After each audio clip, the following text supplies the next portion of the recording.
ನಮಸ್ಕಾರಗಳು. ನಾನು ನಜೀರ್ ಅಹಮದ್ ಚೋರ್ಗಸ್ತಿ, DMS ನ್ಯೂಸ್ಗೆ ಸ್ವಾಗತ. ಮೂಕಿಹಾಳದಲ್ಲಿ ಕರ್ನಾಟಕ ರಾಜ್ಯ ರೈತ ಸಂಘದಿಂದ ಬೃಹತ್ ಪ್ರತಿಭಟನೆ. ರೈತರ ಸಮಸ್ಯೆಗಳಿಗೆ 1 ತಿಂಗಳಲ್ಲಿ ಪರಿಹಾರಕ್ಕೆ ಅಧಿಕಾರಿಗಳ ಭರವಸೆ. ತಾಳಿಕೋಟೆ ತಾಲೂಕಿನ ಮೂಕಿಹಾಳ ಗ್ರಾಮ ಪಂಚಾಯಿತಿ ವ್ಯಾಪ್ತಿಯ 7 ಗ್ರಾಮಗಳ ರೈತರ ಸಮಸ್ಯೆಗಳು ಹಾಗೂ ಗ್ರಾಮಸ್ಥರ ಮೂಲಭೂತ ಸೌಕರ್ಯಗಳ ನಿರ್ಲಕ್ಷ್ಯದ ವಿರುದ್ಧ ಕರ್ನಾಟಕ ರಾಜ್ಯ ರೈತ ಸಂಘ ಮತ್ತು ಹಸಿರು ಸೇನೆ ತಾಳಿಕೋಟೆ ತಾಲೂಕು ಘಟಕದ ವತಿಯಿಂದ ಮಂಗಳವಾರ ಮೂಕಿಹಾಳ ಗ್ರಾಮದಲ್ಲಿ ಬೃಹತ್ ಪ್ರತಿಭಟನೆ ನಡೆಯಿತು.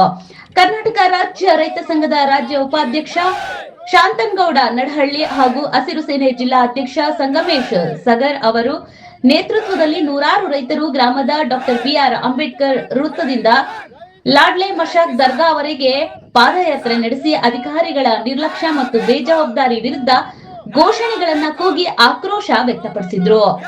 ನಂತರ ನಡೆದ ಸಭೆಯಲ್ಲಿ ರೈತ ಮುಖಂಡರು ಪ್ರಧಾನಮಂತ್ರಿ ಫಸಲ್ ಬಿಮಾ ಯೋಜನೆಯ ಬೆಳೆ ವಿಮಾ ಪರಿಹಾರ, ಶುದ್ಧ ಕುಡಿಯುವ ನೀರಿನ ಪೂರೈಕೆ, ರೈತರ ಜಮೀನುಗಳಿಗೆ ಸಂಪರ್ಕ ರಸ್ತೆ, ಗ್ರಾಮಗಳಿಗೆ ಸಮರ್ಪಕ ಬಸ್ ಸೌಲಭ್ಯ ಸೇರಿದಂತೆ ಹಲವು ಸಮಸ್ಯೆಗಳನ್ನ ಅಧಿಕಾರಿಗಳ ಮುಂದಿಟ್ರು. ಫಸಲ್ ಬಿಮಾ ಯೋಜನೆಯ ಪರಿಹಾರ ವಿತರಣೆಯಲ್ಲಿ ಅಧಿಕಾರಿಗಳು ಗಂಭೀರ ಲೋಪವನ್ನ ಎಸಗಿದ್ದಾರೆ ಎಂದು ಆರೋಪಿಸಿ ತೀವ್ರ ಅಸಮಾಧಾನವನ್ನ ವ್ಯಕ್ತಪಡಿಸಿದ್ರು. ಈ ವೇಳೆ ಪ್ರತಿಭಟನೆ ತೀವ್ರ ಸ್ವರೂಪ ಪಡೆಯುವ ಲಕ್ಷಣ ಕಂಡು ಬಂದಾಗ ಪೊಲೀಸರು ಮಧ್ಯ ಪ್ರವೇಶಿಸಿ ಪರಿಸ್ಥಿತಿಯನ್ನ ನಿಯಂತ್ರಿಸಿ ಪ್ರತಿಭಟನಾಕಾರರನ್ನ ಶಾಂತಿಗೊಳಿಸಿದ್ರು. ಅಧಿಕಾರಿಗಳು ಆರಂಭದಲ್ಲಿ ಸಮರ್ಪಕ ಉತ್ತರ ನೀಡಲು ವಿಫಲರಾದ್ರು. ಬಳಿಕ ಸಭೆಯನ್ನ ಉದ್ದೇಶಿಸಿ ಮಾತನಾಡಿದ ತಹಶೀಲ್ದಾರ್ ಡಾಕ್ಟರ್ ವಿನಯ್ ಹೂಗಾರ್, ರೈತರು ಹಾಗೂ ಗ್ರಾಮಸ್ಥರು ಪ್ರಸ್ತಾಪಿಸಿದ ಎಲ್ಲಾ ಸಮಸ್ಯೆಗಳು 1 ತಿಂಗಳೊಳಗೆ ಹಂತ ಹಂತವಾಗಿ ಪರಿಹರಿಸಲು ಅಗತ್ಯ ಕ್ರಮ ಕೈಗೊಳ್ಳಲಾಗುವುದು ಎಂದು ಭರವಸೆಯನ್ನ ನೀಡಿದ್ರು. ಈ ಭರವಸೆಯನ್ನ ಒಪ್ಪಿದ ಪ್ರತಿಭಟನಾಕಾರರು ತಮ್ಮ ಪ್ರತಿಭಟನೆಯನ್ನ ಹಿಂಪಡೆದರು. ಪ್ರತಿಭಟನೆಯಲ್ಲಿ ತಾಲೂಕು ಅಧ್ಯಕ್ಷ ಶ್ರೀಶೈಲ್ ವಾಲೇಕರ್, ಯುವ ಘಟಕದ ಅಧ್ಯಕ್ಷ ದೇವರಾಜ್ ನಾಗೂರ, ರೈತ ಮುಖಂಡರಾದ ಮಲ್ಲಯ್ಯ ಹಿರೇಮಠ್, ಸಾಹೇಬ್ ಗೌಡ ಮುಕಾಶಿ, ಜಾವಿದ್ ಪಾಟೇಲ್, ಸಂಗಣ್ಣ ಬಿರಾದರ್, ನಾಗೇಶ್ ಕಲ್ಲದೇವನಹಳ್ಳಿ, ಶಿವರಾಜ್ ಗುಗ್ಗಳ್ಳಿ ಸೇರಿದಂತೆ ವಿವಿಧ ಇಲಾಖೆಗಳ ಜಿಲ್ಲಾ ಹಾಗೂ ತಾಲೂಕು ಮಟ್ಟದ ಅಧಿಕಾರಿಗಳು ಅಪಾರ ಸಂಖ್ಯೆಯಲ್ಲಿ ರೈತರು ಹಾಗೂ ರೈತ ಮಹಿಳೆಯರು ಭಾಗವಹಿಸಿದ್ರು. ಕಾರ್ಯಕ್ರಮದ ವೇಳೆ ಯಾವುದೇ ಅಹಿತಕರ ಘಟನೆ ನಡೆಯದಂತೆ ಡಿವೈಎಸ್ಪಿ ನೇತೃತ್ವದಲ್ಲಿ ಬಿಗಿ ಪೊಲೀಸ್ ಬಂದೋಬಸ್ತ್ ಏರ್ಪಡಿಸಲಾಗಿತ್ತು. ವರದಿ ನಜೀರ್ ಅಹಮದ್ ಚೋರಗಸ್ತಿ, DMS ನ್ಯೂಸ್, ತಾಳಿಕೋಟೆ. ಇದು ನಿಮ್ಮದೇ ಧ್ವನಿ. ಅದಕ್ಕ ನೀವು ರೈತರಿಗೆ ನ್ಯಾಯ ಕೊಡೋ ಕೆಲಸ ಮಾಡ್ಬೇಕು. ರೈತರ ಗುತ್ತಿಗೆ ಕೊಯ್ಯುವಂತ ಕೆಲಸ ದಯವಿಟ್ಟು ಯಾರು ಮಾಡಕ್ ಹೋಗ್ಬೇಡ್ರಿ. ನೀವು ಮಾಡಿದ್ರಪ್ಪ ಅಂದ್ರ ಅದ ಕಡೆಗೆ ನಿಮ್ಗೆ ಹತ್ತಲೇ ನಿಮ್ಮ ಮಕ್ಕಳಿಗೆ ಪಾಪ ಹತ್ತು. PD ಅಧಿಕಾರಿಗಳಾಗಲಿ ಅಥವಾ RWS ಅಧಿಕಾರಿಗಳಾಗಲಿ ಇದುವರೆಗೂ 8-10 ವರ್ಷದಿಂದ ನಮ್ಮ ಊರಿಗೆ, ನಮ್ಮ ಪಂಚಾಯಿತಿಯ 7 ಹಳ್ಳಿಗಳಿಗೆ 1 ಹನಿ ನೀರನ್ನು ಅವರು ಇದುವರೆಗೂ ಬಿಟ್ಟಿಲ್ಲ. ನಮ್ಮ ಸಿಪಾಯಿ ಸಾಹೇಬರು ಆ ಅಧಿಕಾರಿಗಳನ್ನ ಕರ್ಕೊಂಡು ಬರುವಂತ ವ್ಯವಸ್ಥೆ ಮಾಡಬೇಕು. ಅಧಿಕಾರಿಗಳು ಏನ್ ಮಾಡಿದ್ದಾರಪ್ಪ ಅಂದ್ರೆ ನಮ್ಮ ಪಂಚಾಯತಿ ಒಳಗ ನಮ್ಮ ರೈತಾಪಿ ಜನರಿಗೆ ಮೇಲಿಂದ ಮೇಲೆ ಅನ್ಯಾಯವನ್ನ ಮಾಡ್ತಾನೆ ಬಂದಿದ್ದಾರೆ. ಆದ್ರೆ ನಮಗೆ ಗಟ್ಟಿ ಧ್ವನಿಯಾಗಿ ಇದುವರೆಗೂ ಯಾರು ಇದ್ದಿದ್ದಿಲ್ಲ. ಇವತ್ತು ನಮ್ಮ ಶಾಂತಗೌಡ ಅವರ ನೇತೃತ್ವದಲ್ಲಿ ಕರ್ನಾಟಕ ರಾಜ್ಯ ರೈತ ಸಂಘ ಈ ರೈತರ ಧ್ವನಿಯಾಗಿ ಇವತ್ತು ಮಾರ್ಪಾಡಾಗಿ ಎಲ್ಲ ರೈತರು ಇವತ್ತು ಹೋರಾಟವನ್ನ ಯಶಸ್ವಿಗೊಳಿಸಲಿಕ್ಕೆ ಮತ್ತು ನಮಗೆ ಅನ್ಯಾಯವಾಗಿದ್ದ ನ್ಯಾಯವನ್ನು ತೋರಿಸಲಿಕ್ಕೆ ವೇದಿಕೆ ಮೇಲೆ ಆಸೀನರಾಗಿರ್ತಕ್ಕಂಥ ಎಲ್ಲ ಗೌರವಾನ್ವಿತ ರೈತ ಸಂಘದ ಅಧ್ಯಕ್ಷರು ಹಿಡಿಕೊಂಡು ಎಲ್ಲ ಪದಾಧಿಕಾರಿಗಳೇ, ಈ ಒಂದು ಪ್ರತಿಭಟನೆಯಲ್ಲಿ ಭಾಗವಹಿಸಿರ್ತಕ್ಕಂಥ ಎಲ್ಲ ರೈತ ಬಾಂಧವರೇ ಮತ್ತು ಅಧಿಕಾರಿ ಮಿತ್ರರು,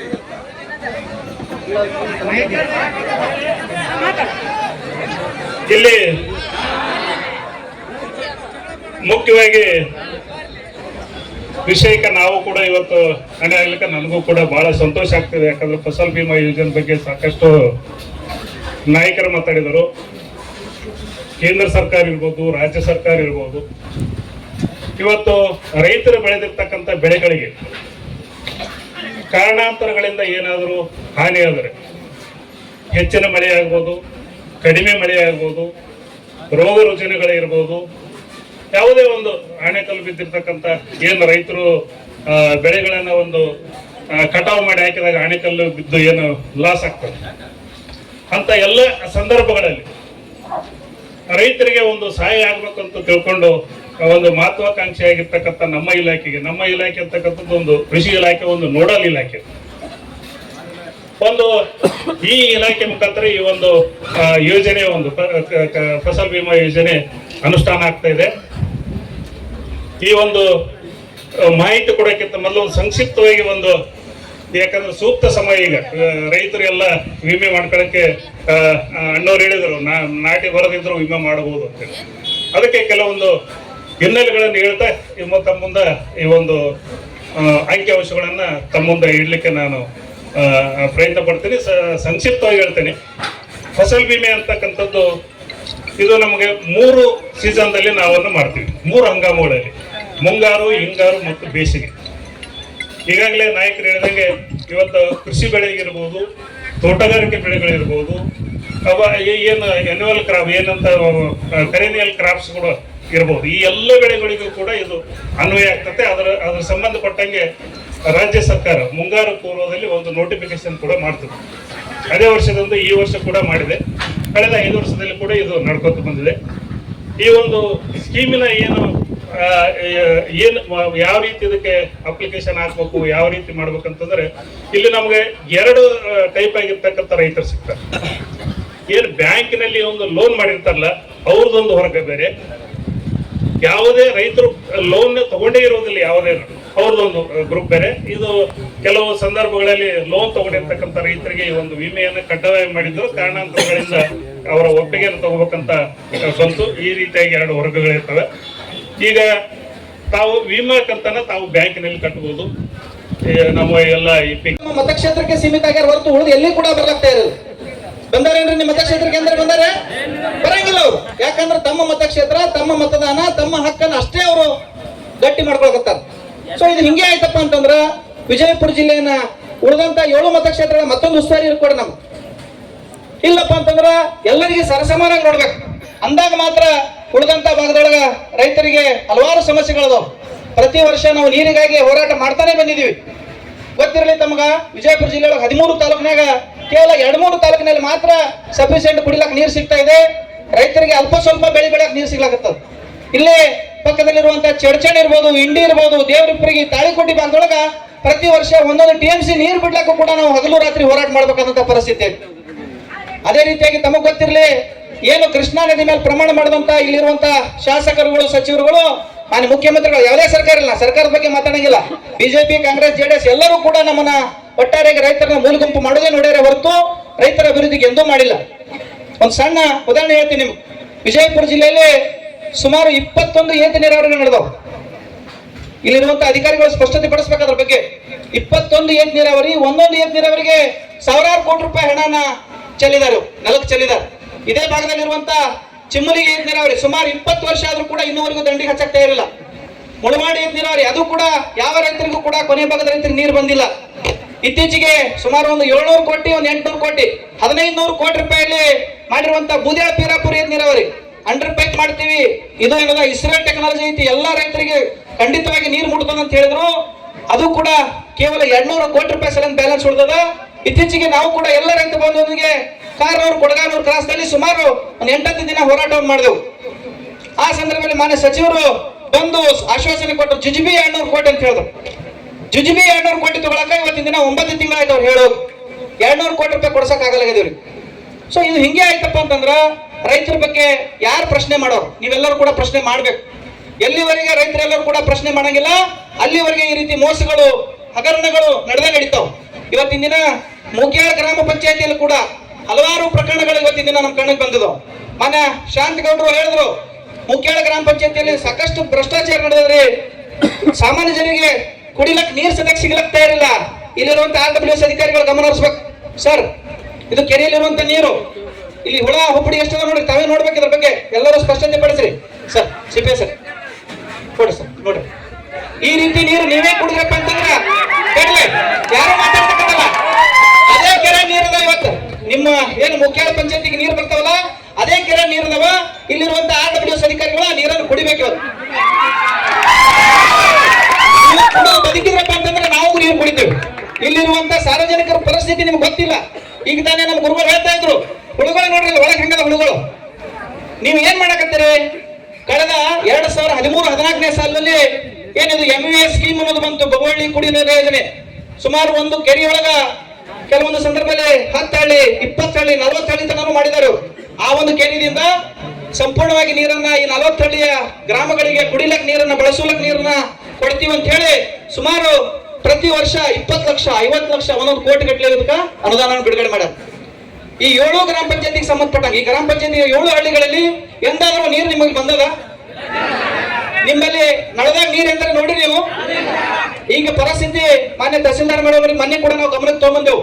7 ಗ್ರಾಮ ಪಂಚಾಯತಿಯಲ್ಲಿ ಬೊಗವಳ್ಳಿ ಕುಡಿ ನೀರಿನ ಯೋಜನೆ ಒಳಗ 2013-14ನೇ ಸಾಲಿನಿಂದ ಇಲ್ಲಿ ತನ ಎಷ್ಟು ಅನುದಾನಗಳನ್ನ ಬಿಡುಗಡೆ ಮಾಡಿದಿರಿ, ಯಾವ್ಯಾವ ಉದ್ದೇಶಕ್ಕಾಗಿ ನೀವು ಬಳಸಿದಿರಿ, ಅದನ್ನ ಸಂಪೂರ್ಣವಾಗಿ ಇವತ್ತಿನ ದಿನ ನಮ್ಮ ಮುಂದೆ ನೀವು ಇಡಬೇಕು. ಇಲ್ಲಿರುವಂತ ಅಧಿಕಾರಿಗಳು ಕೂಡ ಅದಕ್ಕೆ ಉತ್ತರ ಕೊಡ್ಬೇಕು. ಯಾಕಂತಂದ್ರ ಒಂದು ಕೆರೆಯಲ್ಲಿ ಇರುವಂತ ನೀರು ಅದು ಓಪನ್ ಕೆರೆ, ಅಲ್ಲಿ ಎಲ್ಲ ದನ ಕರ ಹೋಗ್ತಾವ, ಹುಳ ಹುಪ್ಪಡಿ ಹೋಗ್ತಾವ, ನಾವೆಲ್ಲ ಮನುಷ್ಯರು ಹೋಗ್ತೀವಿ, ಎಲ್ಲರೂ ಕೂಡ ಅಲ್ಲಿ ಇಷ್ಟಾಡ್ತಾರ, ಮಲಮೂತ್ರ ವಿಸರ್ಜನೆ ಮಾಡಿದಾರ, ಅಲ್ಲಿ ಸಾಕಷ್ಟು ಕ್ರಿಮಿಕೀಟಗಳು, ಅಲ್ಲಿ ಯಾವುದೇ ಕಾರಣಕ್ಕೆ ಕುಡಿಲಕ್ ಯೋಗ್ಯ ಇಲ್ಲೇ ಇಲ್ಲ. ಇವರು ನೋಡ್ರಿ ಎಮ್ಮೆಗಳು ಬಿದ್ದಾವಂತ ವಿಚಾರ ಮಾಡಿರ್ದಕ್ಕ ಅವರು ಇರ್ಲಿ ಕಕ್ಕ ಕೇಳಲಿ, ಆ ಕೆರೆಯ ಸುತ್ತ ಫೆನ್ಸಿಂಗ್ ಮಾಡ್ಬೇಕು. ಅವರು ಬೇಲಿಯನ್ನು ಹಾಕಿ ಅಲ್ಲಿ ಯಾವುದೇ ಒಂದು ಪ್ರಾಣಿಗಳಿರ್ಬೋದು, ಪಶುಗಳಿರ್ಬೋದು ಹೋಗ್ಬಾರ್ದು ಅಂತ ಹೇಳಿ ಅದನ್ನ ಎಚ್ಚರಿಕೆಯಿಂದ ನೋಡ್ಕೋದಂತ ಜವಾಬ್ದಾರಿ RWS, ರೂರಲ್ ಕುಡಿಯುವ ನೀರು ಅಂದ್ರೆ ಗ್ರಾಮೀಣ ಕುಡಿಯುವ ನೀರಿನ ಒಂದು ಅಧಿಕಾರಿಗಳ ಜವಾಬ್ದಾರಿ. ಆದ್ರ ಇವ್ರು ಏನ್ ಮಾಡ್ಯಾರಪ್ಪ ಅಂತಂದ್ರ ಅಲ್ಲಿ ಎಂದೂ ಕೂಡ ಹೋಗೇ ಇಲ್ಲ. ಯಾರೋ ಒಬ್ಬನಿಗೆ ಗುತ್ತಿಗೆದಾರ ಕೊಟ್ಟಾರ, ಆ ಗುತ್ತಿಗೆದಾರ ಮತ್ತೊಬ್ಬ ಗುತ್ತಿಗೆದಾರ ಕೊಟ್ಟಾನ, ಅವರೆಲ್ಲರೂ ಕೂಡಿ ಈ ಹಣವನ್ನ ಎತ್ತಿ ಹಾಕ್ಯಾರ. ಈಗ ಪ್ರತಿ ಸತಿ ಹೇಳ್ತಾರ ಶುದ್ಧ ಜಲ್, ಗರ್ ಗರ್ ಜಲ್ ಏನದು, ಪ್ರತಿಯೊಂದಿಗೆ ನೀರು ಬರ್ಬೇಕಂತ ಹೇಳಿ ಮಾನ್ಯ ನರೇಂದ್ರ ಮೋದಿ ಅವರು JJM ಅನ್ನುವಂತ ಒಂದು ಕಾಮಗಾರಿ ಮಾಡ್ತಾರೆ. ಅದಕ್ಕೂ ಕೂಡ ನಮ್ಮ ಕರ್ನಾಟಕದ ಎಲ್ಲ ಗ್ರಾಮ ಪಂಚಾಯತಿಗಳ ದುಡ್ಡನ್ನು ತಗೊಂಡ್ರು. ಅದು ಕೂಡ ದೊಡ್ಡ ಮಟ್ಟದ ವಿರೋಧ ಆದಂತಹ ಸಂದರ್ಭದಲ್ಲಿ ಈಗ ವಿಜಯಪುರ ಜಿಲ್ಲೆಯಲ್ಲಿ JJM ಕಾಮಗಾರಿ 99% ಫೇಕ್ ಅದ ಮತ್ತು ಎಲ್ಲ ಕೂಡ ಕಳಪೆಗದ. ನಮ್ಮ ಗ್ರಾಮೀಣ ಭಾಗದಲ್ಲಿ ಮಾಡಿರುವಂತಹ ಎಲ್ಲ ರಸ್ತೆಗಳನ್ನ ಮಾಡೋದನ್ನ ಸುಮ್ಕೂತು ಈ JJM ಅನ್ನುವಂತ ಹೆಸರಿನಲ್ಲಿ ಮತ್ತೆ ಹಟ್ಟಿ ಅದನ್ನ ಅಷ್ಟೇ ಬಿಟ್ಟು ಹೋಗ್ಯಾರ. ಇಲ್ಲೇ ಬೆಕ್ಕನಾಳದಲ್ಲಿ ಆ JJM ಕಾಮಗಾರಿ ಹಡದಂತ ಒಂದು ತೆಗ್ಗಿನಲ್ಲಿ ಬಸ್ ಬಿತ್ತು, KSRTC ಬಸ್ ಬಿತ್ತು. ಸುಮಾರು 150ರಿಂದ 200 ಮಕ್ಕಳಲ್ಲಿ ಶಾಲೆಗೆ ಹೋಗುವಂತ ಮಕ್ಕಳು ಅವತ್ತಿನ ದಿನ ಸಾಯುವಂತ ಪರಿಸ್ಥಿತಿ ಇತ್ತು. ಇದಕ್ಕೆ ನೇರ ಜವಾಬ್ದಾರಿ ಯಾರು, ನೇರ ಹೊಣೆಗಾರ ಯಾರು, ಇದಕ್ಕೆ ಪರ್ಮಿಷನ್ ಕೊಡೋರು ಯಾರು? ಎಲ್ಲದಕ್ಕೂ ಕೂಡ ಇಲ್ಲಿರುವಂತ PDOಗಳಿರ್ಬೋದು, ಅದೇ ಸಂಬಂಧಪಟ್ಟಂತ ತಾಲೂಕು ಅಧಿಕಾರಿಗಳಿರ್ಬೋದು, ಜಿಲ್ಲಾಧಿಕಾರಿಗಳು, ಸಂಬಂಧಪಟ್ಟಂತ ಎಲ್ಲ ಅಧಿಕಾರಿಗಳು ಇದಕ್ಕೆ ಸೇವೆಯಲ್ಲಿ ಆಗ್ತಾರೆ. ಸೊ ಈ ರೀತಿ ನೀವು JJM ಅನ್ನುವಂತ ಹೆಸರಿನಲ್ಲಿ ಮೊದಲನೇದಾಗಿ ಸರ್ಕಾರದ ತೆರಿಗೆ ಹಣವನ್ನ ಅಂದ್ರೆ ನಮ್ಮ ಹಣವನ್ನ ಪೋಲ್ ಮಾಡ್ತಾ ಇದ್ದೀರಿ. ಏನ್ ಅವಶ್ಯಕತೆ ಇತ್ತು? ನಾವೇ ನೀರೇ ಇದ್ದಿದ್ದಿಲ್ಲ, ಇದ್ರೂ ಕೂಡ ಆ ಯೋಜನೆಯನ್ನ ಸಮರ್ಪಕವಾಗಿ ಮಾಡ್ಲಿಕ್ಕೆ ಆಗ್ಲಿಲ್ಲಪ್ಪ ಅಂತಂದ್ರ ನೀವು ಅದನ್ನ ಮಾಡಬಾರ್ದಾಗಿತ್ತು. ಮಾಡಿ ಇವತ್ತಿನ ದಿನ ನೀವೇನಾದ ಮನೆ ಮುಂದೆ ದೊಡ್ಡ ದೊಡ್ಡ ಹಳದಿ ಬೋರ್ಡ್, ನೀಲಿ ಬೋರ್ಡ್ ಬರೆದು JJM ಅಂತ ಬರೆದು ಇವತ್ತು ಬರ್ತಾವ ನಾಳೆ ಬರ್ತಾವ ಅಂತ ಹೇಳಿ ನಾವು ನೀರು ಬಾಯಿ ತಗೊಂಡು ಕುಂತ ಪರಿಸ್ಥಿತಿ ನಿರ್ಮಾಣ ಆಗಿದೆ. ಇವತ್ತ ಏನು ಮುಖ್ಯಾಳದಿಂದ ತಾಳಿಕೋಟಿಗೆ ಹೋಗ್ಬೇಕು ನಾವು, RO ಪ್ಲಾಂಟ್ ಕುಡಿಲಕ್ ನೀರು ಬೇಕಾದ್ರೆ. ಅದೇ ರೀತಿ ಏನು ಮುಖ್ಯಾಳ ಗ್ರಾಮ ಪಂಚಾಯತಿ ಸಂದರ್ಭದಲ್ಲಿ ನಾವು ಮನೆ ದಿನ ಎನ್ಕ್ವೈರಿ ಮಾಡಿದೆವು. RO ಪ್ಲಾಂಟ್ ಇಲ್ಲಿ ಮಾಡಿಲ್ಲೋ ಶುದ್ಧ ಕುಡಿ ನೀರಿನ ಘಟಕ ಅದಾವ ಇಲ್ಲ ಅಂತಂದ್ರ ಅವರ ಇಲಾಖೆಯ ಲೆಕ್ಕಪತ್ರದಲ್ಲಿ ಸುಮಾರು 11 RO ಪ್ಲಾಂಟ್ಗಳು ಅದಾವ. 11 RO ಪ್ಲಾಂಟ್ ಎಲ್ಲರೂ ಚಲೋ ಅದಾವ್ರಿ? ಅವ್ರಾಗಾರ ಚಲೋ ಅದಾವ? ಯಾವ ಕೂಡ ಚಾಲೂ ಇಲ್ಲ. ಸೊ ಚಾಲೂನೇ ಮಾಡಿಲ್ಲಪ್ಪ ಅಂತಂದಾಗ ಆ ದುಡ್ಡು ಎಲಿವೇಟ್. ನನ್ನ ಅಂದಾಜ್ ಪ್ರಕಾರ ಒಂದಕ್ಕೆ 8ರಿಂದ 10 ಲಕ್ಷ ರೂಪಾಯಿ ಖರ್ಚು ಮಾಡಿದ್ದಾರೆ. 10 ಲಕ್ಷ ರೂಪಾಯಿ ಇಂಟು 11 ಅಂದ್ರೆ 1 ಕೋಟಿ 10 ಲಕ್ಷ ರೂಪಾಯಿ ಹಣ ಬೋಗಸ್.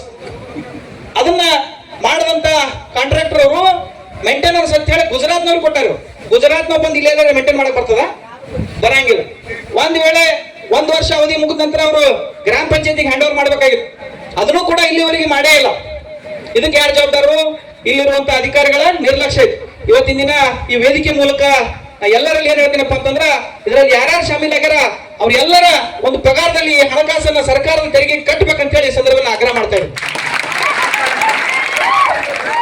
ಅದೇ ರೀತಿಯಾಗಿ ಬೊಗವಳ್ಳಿ ಕುಡಿ ಯೋಜನೆ ಪ್ರತಿ ವರ್ಷ ಎಷ್ಟೆಷ್ಟು ತಗೊಂಡಿದೆ ಅನ್ನೋದು ಕೂಡ ಇಲ್ಲಿರುವಂತ ಅಧಿಕಾರಿಗಳು ಸ್ಪಷ್ಟಪಡಿಸಬೇಕು ಮತ್ತು RO ಪ್ಲಾಂಟ್ ಅದನ್ನು ಕೂಡ ಸ್ಪಷ್ಟಪಡಿಸಬೇಕು.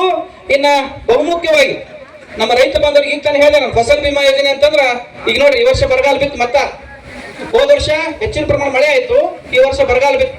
ಇಂಥ ಪರಿಸ್ಥಿತಿ ನಾವು ಬದುಕಾಕತ್ತೀವಿ. ಮಾನ್ಯ ಕೃಷಿಗೆ ಸಂಬಂಧಪಟ್ಟಂತ ಅಧಿಕಾರಿಗಳು ಈ ಕೂಡಲೇ ಸ್ಪಷ್ಟಪಡಿಸಬೇಕು. 2019ರಿಂದ ಇಲ್ಲಿವರೆಗೆ ಈ ಮುಖ್ಯಾಳ ಗ್ರಾಮ ಪಂಚಾಯತಿ ಅಡಿಯೊಳಗ ಎಷ್ಟು ಜನ ರೈತರು ಫಸಲ್ ಬಿಮೆಯನ್ನು ತುಂಬಿದ್ದಾರೆ, ನೀವು ಎಷ್ಟು ಜನಕ್ಕ ಪರಿಹಾರ ಕೊಟ್ಟಿದ್ದೀರಿ, ಅಥವಾ ನೀವೇನಿಲ್ಲ ಏನಾರೇ ಜಂಟಿ ಸಮೀಕ್ಷೆ ಹೆಸರೊಳಗ ಇಲ್ಲಿರುವಂತ ಏನು ತಲಾಟಿಯವರು ಇರ್ಬೋದು, PDO ಇರ್ಬೋದು, ಕೃಷಿ ಅಧಿಕಾರಿಗಳಿರ್ಬೋದು ಅಥವಾ ತೋಟಗಾರಿಕಾ ಅಧಿಕಾರಿಗಳಿರ್ಬೋದು, ಈ ಎಲ್ಲ ಅಧಿಕಾರಿಗಳ ಜಂಟಿ ಸಮೀಕ್ಷೆ ಅಂತ ಹೇಳಿ ಏನು ರೈತರ ಕಣ್ಣಾಗ ಮಣ್ಣು ನಡ್ಸಕತ್ತಿರಲ್ಲ ಅದು ಕೂಡ ಇವತ್ತಿನ ದಿನ ಸ್ಪಷ್ಟಪಡಿಸ್ಬೇಕು.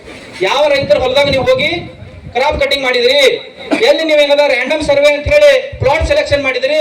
ಮಾನ್ಯ ಜಿಲ್ಲಾಧಿಕಾರಿಗಳು ಪ್ರತಿ ಸರ್ತಿ ಹೇಳ್ತಾರೆ, ನಾವು ಮನವಿ ಕೊಟ್ಟಂತ ಸಂದರ್ಭದಲ್ಲಿ ಒಂದು ಗ್ರಾಮ ಪಂಚಾಯತಿ ಒಳಗ 4 ಕ್ರಾಪ್ ಕಟಿಂಗ್ ಆಗ್ಬೇಕು, ಅಲ್ಲಿ ಒಂದು ಹೊಲ ಸೆಲೆಕ್ಟ್ ಮಾಡ್ಬೇಕಪ್ಪ ಅಂತಂದ್ರೆ 1:10 ಮಾಡ್ಬೇಕು. 1:10 ಅಂದ್ರೆ ಗೊತ್ತೇನ್ರಿ ನಿಮ್ಗ? ಇಲ್ಲ. ಒಂದು ಹೊಲ ಇವತ್ತಿನ ದಿನ ಗ್ರಾಮ ಪಂಚಾಯತಿ ಒಳಗೆ 7 ಹಳ್ಳಿ ಅದಾವಪ್ಪ ಅಂತಂದ್ರೆ ಒಂದು ಹೊಲ ಮಾಡೋ ಬದಲಿ 10 ಹೊಲ ನೀವು ಸೆಲೆಕ್ಟ್ ಮಾಡ್ಬೇಕಾದ್ರೆ ಮೊದಲ. ಒಂದ್ ವೇಳೆ ಯಾರೋ ಒಬ್ಬ ರಾಮಪ್ಪನ ರೈತ ತಮ್ಮ ಅಕ್ಕಪಕ್ಕದ ಹೊಲದಿಂದ ನೀರು ಬಿಟ್ಕೊಂಡಪ್ಪ ಅಂತಂದ್ರ ಆ ಹೊಲ ಮಾಡಬಾರ್ದವ್ರು. ಅವಾಗ ಪಕ್ಕದಲ್ಲಿ ಅಲ್ಲಿ ಏನದ ಅತ್ಯಂತ ಏನು ಒಣ ಬೇಸಾಯ ಬಿದ್ದಿತ್ತು, ಅದ ಬೆಳಿಲಿಲ್ಲಪ್ಪ ಅಂತಂದ್ರು ಕೂಡ ಜೋಗ್ ಬಿದ್ದಿತ್ತು, ಈ ರೀತಿ ಹಲವಾರು ಸಂದರ್ಭದಲ್ಲಿ ಅಣ್ಣತಮ್ಮರ ಜಗತ್ತಾಗ ರಾಶಿ ಆಗಿರಲ್ಲ, ಏನೋ ಒಂದು ಸಮಸ್ಯೆ ಆಗಿರ್ತದೆ. ಅಂತ ಹೊಲಗಳನ್ನು ಬಿಟ್ಟು 1:10 ಮಾಡಿ ಅದರಲ್ಲಿ ಸೂಕ್ತವಾದಂತ ಒಂದು ಪ್ಲಾಟ್ ಅನ್ನು ಸೆಲೆಕ್ಟ್ ಮಾಡಿ ಅಲ್ಲಿ ಸಿಸಿ ಮಾಡ್ಬೇಕು ಇವ್ರು. ಅದು ಕೂಡ ಹೆಂಗದ, ಆ ಸಿಸಿ ಮಾಡುವಂತ ಸಂದರ್ಭದಲ್ಲಿ ಇವರು ಗ್ರಾಮ ಪಂಚಾಯತಿ ಬೋರ್ಡ್ನೇ ಹಚ್ಚಬೇಕು. ಇಂಥ ದಿನಾಂಕದಿಂದ ನಾವು ಸಿಸಿ ಮಾಡ್ಲಕ್ಕ ಇಷ್ಟು ರೈತರ ಹೊಲಗಳನ್ನ ಸೆಲೆಕ್ಟ್ ಮಾಡಿದೀವಿ, ಅಲ್ಲಿ ನಾವು ಅಧಿಕಾರಿಗಳು ಬರ್ತಾ ಇದೀವಿ ಅಂತ ಹೇಳಿ ಇವ್ರು ಅಧಿಕೃತವಾಗಿ ಅಂಟಿಸ್ಬೇಕು. ಅದೇ ರೀತಿ ಊರಾಗ ಡಂಗರ ಹೊಡಿಬೇಕು. ಇವ್ರು ಯಾರು ಕೂಡ ಮಾಡ್ಯಾರ. ನೀವು ಊರಾಗ ಡಂಗರ ಹೊಡೆದಾರೆ ಅಂದರೆ ವೀಕ್ಷಕರೇ ನಮಸ್ಕಾರ, ನಾನು ನಿರೂಪಕಿ ವಿದ್ಯಾ ಮಂಜುನಾಥ್. ವೀಕ್ಷಕರೇ, ಸ್ಥಳೀಯ ಸುದ್ದಿಗಳನ್ನ ನಾವು ಯೂಟ್ಯೂಬ್ ಮುಖಾಂತರ ಪಡಿತಾ ಇದ್ದೀವಿ. ಅದರಲ್ಲೂ ತಾಳಿಕೋಟೆ ಸುದ್ದಿ ವಾಹಿನಿಯನ್ನ ನಾವು ಹೇಳೋದಾದ್ರೆ DMS ನ್ಯೂಸ್ ಹೆಚ್ಚು ಸಬ್ಸ್ಕ್ರೈಬರ್ನ ಹೊಂದಿ ಈಗಾಗಲೇ ನಿಮ್ಮ ಸುತ್ತಮುತ್ತಲೂ ನಡೆಯುವಂತಹ ಸಾಕಷ್ಟು ಸುದ್ದಿ ಸಮಾಚಾರಗಳನ್ನ ಮೊಬೈಲ್ ಮುಖಾಂತರ ನಿಮಗೆ ತಲುಪಿಸ್ತಾ ಇದೆ. ಇನ್ನೂ ಸಾಕಷ್ಟು ಸುದ್ದಿ ವಾಹಿನಿಯ ಮುಖಾಂತರ ನಿಮಗೆ ತಲುಪಬೇಕು ಅಂತಂದ್ರೆ ನಮ್ಮ ಯೂಟ್ಯೂಬ್ ಚಾನಲ್ DMS ನ್ಯೂಸ್ನ ಸಬ್ಸ್ಕ್ರೈಬ್ ಮಾಡ್ಕೊಳ್ಳಿ, ಫ್ರೆಂಡ್ಸ್ ಜೊತೆಗೆ ಶೇರ್ ಮಾಡ್ಕೊಳ್ಳಿ, ಹಾಗೆ ಬೆಲ್ ಐಕಾನ್ನ ಪ್ರೆಸ್ ಮಾಡಿ. ಕೂಡಲೇ ನಿಮಗೆ ನೋಟಿಫಿಕೇಶನ್ಸ್ ಬರುತ್ತೆ. ಹೊಸ ಸುದ್ದಿ ಸಮಾಚಾರಗಳನ್ನ ನೀವು ಕೂಡಲೇ ನೋಡಬಹುದಾಗಿದೆ. ನಿಮ್ಮ ಸಪೋರ್ಟ್ ನಮಗೆ ಬಹುದೊಡ್ಡ ಶಕ್ತಿ. ಸಪೋರ್ಟ್ ಮಾಡಿ. ನಮಸ್ಕಾರಗಳು.